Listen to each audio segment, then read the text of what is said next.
गांव के किनारे रहने वाला रघुनाथ 80 साल का था।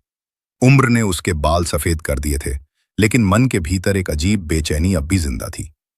लोग कहते थे कि उसकी आंखों में अब भी वैसा ही लालच है जैसा किसी जवान आदमी में भी कम ही दिखता है। रघुनाथ की पत्नी कई साल पहले गुजर चुकी थी। बेटे बेटियां सब अपने अपने घर में थे। अकेलेपन ने उसके भीतर एक अजीब सी भूख पैदा कर दी थी। वो जब भी किसी जवान लड़की को देखता, उसकी नजरें सामान्य नहीं रहती।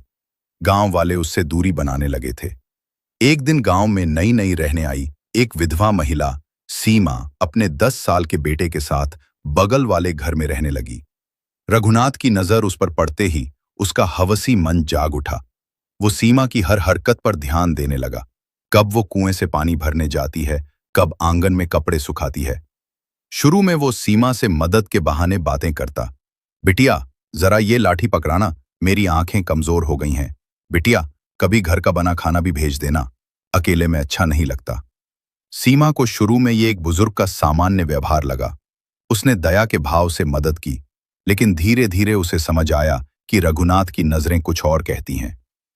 शाम रघुनाथ ने उसे बुलाकर कहा, देख बिटिया, तुम अकेली हो, मैं भी अकेला हूं। क्यों न तुम मेरे घर आ जाओ। सीमा समझ गई कि ये बात सिर्फ सहारे की नहीं है।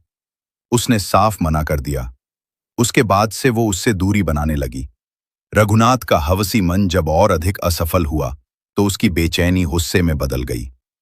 एक रात उसने चुपके से सीमा के घर के दरवाजे पर दस्तक दी। सीमा ने शोर मचाया। लोग इकट्ठा हो गए। गांव वालों ने रघुनाथ को खूब डांटा। उस दिन के बाद रघुनाथ को पहली बार एहसास हुआ कि उसकी हवस ने उसे लोगों की नजरों में गिरा दिया। वो जो कभी इज्जतदार बुजुर्ग कहलाता था, अब हवसी बूढ़ा बन गया। अकेलापन पहले भी था, पर अब उसके साथ शर्म और तिरस्कार भी जुड़